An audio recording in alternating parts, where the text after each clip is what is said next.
Hey friends, my name is Jake. Welcome to Canadian Cutting Edge, and today we've got two packages, and I've been waiting for these for a while, coming from the United States, because I buy some things all around the world, and some companies won't ship to Canada anymore because our Border Services Agency is confiscating all kinds of knives that are legal to own, but they can't get across the border in via a private citizen that easily, directly from a knife store anyways. I have my knives sent to a friend in Nebraska, packs them up and mails them to me. One of these packages might have a dog collar on it, a new barking collar that is non-shocking. So I don't like shocking my dog. But these knife videos, I ran out of folding knives. I've got a set of kitchen knives that I'm working on a review on, but all my folding knives, all my, you sportsman fixed blades, zero left to review. So I have to get more stock. So thankfully these are coming. There's more on the way as well. Just another little word for you guys. I'm heading off to Ontario this summer after all. I'm leaving in less than 2 weeks with my wife to visit my parents and some of my other family. And with my health conditions, I am more susceptible with my immune system being slightly compromised at least. So we're not going to fly through airports. At least in Canada here, the airlines are having full capacity now. They're not restricting capacity on the airline, so it's full capacity. We're not going to go that way. We're going to drive. It's over 2,000 miles, over 3,000 kilometers one way. And with my health conditions, I can't drive like 18 hours a day and then, try to get a little bit of sleep in and then go.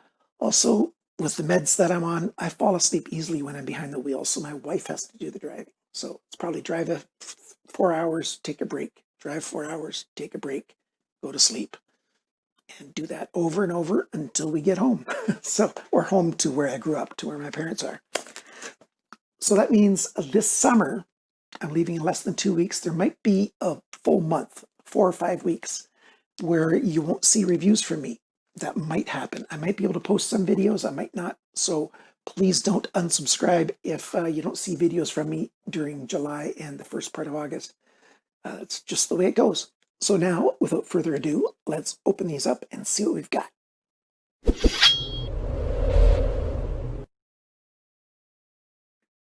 Okay, this is one of my favorite knives since I got this slip joint. It's a Tucson.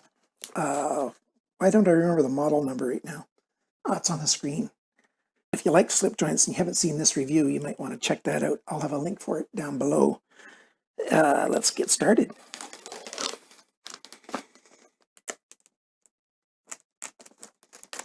I'm doing a dissection. So here's a couple of knives. I usually have 3 or 4, but at that time, I really wanted to get these Real Steel knives into my hands. And these are both actually made by Real Steel. Amarr knives are made by Real Steel. And this is the Field Brother, or the Field Bro, and stock number 20204. 202004. And when I saw this knife, I looked at it and I just figured I want to get this knife. I really like it. VG10 steel, full flat grind, deep carry pocket clip, right and left. And just look at that. It is a nice looking knife. It's got that classic shape, just a nice drop point, a nice full flat grind, really nice tip for doing delicate work or piercing work. G10 handle scales, inset very small liners. The steel is just in this area and then it follows the spine, so these screws come together here. So they've as little steel as possible to still be fully functional. Oh, and then the steel comes back down to here. So 3 body screws and the pivot, that's built very sturdy. Open pillar construction. Good feeling knife. And some liner jimping right there. And thumb studs. And access lock.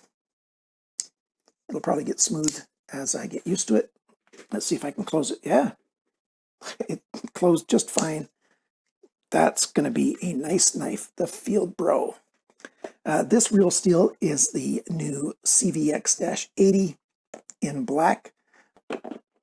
There we go.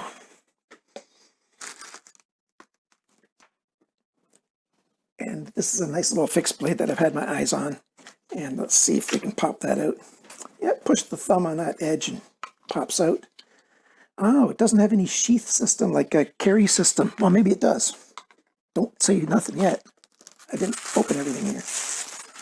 Okay, yeah, you got the instructions and you got a microfiber cloth.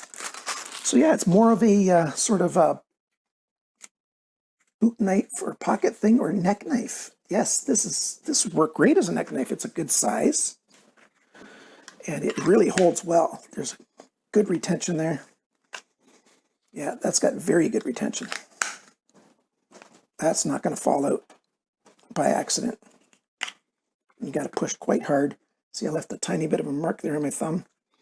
That will wear in just a little bit, but that's going to stay really strong. So that's not going to fall easily.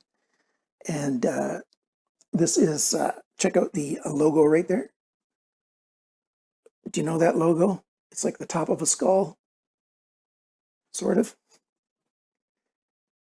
N690 for the steel, full tang, some jimping right there, and some jimping on the spine here.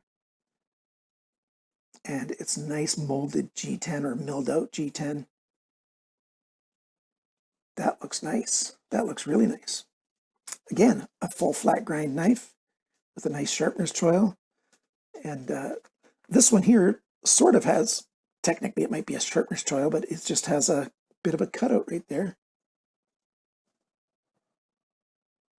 And so it's very easy to sharpen this knife to the end without getting into the plunge and scraping it up and make it look ugly there. So that's really good. That feels like it's very, very thin behind the grind. That feels like it's 0.4 millimeters or something like that. Well, we'll see on the full review if you can remember that number. And this guy's just a tiny bit thicker. This thing's probably a little bit closer to 0.5 millimeter thick. 0.5 millimeter is very, very close to 20 thousandths. So that's nice. This feels like that looks like and feels like, yeah, that's like a convex grind. That's nice. Okay, I'm going to put the case aside over here and put this case aside, and we'll line these up at the top here. And we'll leave them right there. And let's open up this package. So same thing again, just going to cut along the side, cut along the end, cut along the side, cut along the end, and start taking it apart. Oh, I feel like I cut a little too deep, didn't I? Yeah, I did. By the way, yes, these knives are all made in China. And this is a Kubey knife. It's a fixed blade. And, it says Bark Control Collar here. He put the Bark Control Collar right in here to save space. So I'll probably do this, open and review this on my Goods, Gadgets, and Gear channel. Not sure how quickly I'll do it. But those are the sensors there. And there's a battery in back here. And it's supposed to be really good for helping dogs control their barking without shocking them. But the knife that we have here, the Kubey, is comes with a microfiber cloth. It comes with some paracord, and it comes with the card. And we've got sort of a Tek-Lok type, well, it is a Tek-Lok impersonation, but looks like it's made quite well. A lot of these, the budget ones out of China, often have little sharp edges on them, and this one doesn't seem to. It feels quite nice. Okay, so there's that. Let's pull the knife out. It's is that a hollow grind there? That feels like a hollow grind here and then a flat grind here. A nice dark gray stone wash treatment instead of a black wash. Nice guard here. That's not really a forward choil. It's not quite big enough. So a huge sharpener's choil, I would have made that a bit smaller or a bit bigger. If it was me doing it, I might take off more of this steel here and have it come back further so you can actually put a finger up here when you want to, if you want to do delicate work. But immediately, and I still have to use this thing for a while first, but immediately I'm thinking I'd mostly carry it like that, maybe like that if I'm really pushing hard on something, but usually back here. And I think maybe this summer, maybe it'll take until the end of summer for me to do a video on different types of grinds and what kind of cutting they're best for. You know, a knife is a knife is a knife, and it's designed to cut, right? So, oh, got the bark collars thing there. So, yeah, they're all for cutting, but these two knives aren't intended for the same type of use. Even though they're both flat grinds, they're both, you know, about the same size.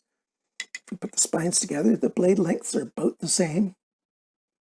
The handles are about the same, but they're very different and designed for different kind of uses. So I'll probably be doing a video about that kind of stuff. So I'm thinking my next review will probably be this guy right here. Or maybe one of these two fixed blades, we'll see. If I can ask you something, if you've got time, please take 15 seconds and leave a comment. Comments are one of the main drivers for YouTube's analytics for which videos they're going to promote, which videos they're going to let other people know about and send notifications about. It's mostly driven by the views and the comments. The view you've already done, please consider leaving a comment as well. I would very much appreciate it. Thanks for watching this little video. Hopefully I'm going to get some more packages tomorrow. Thanks for liking, sharing, commenting, and subscribing, and we'll see you next time on Canadian Cutting Edge. Bye for now.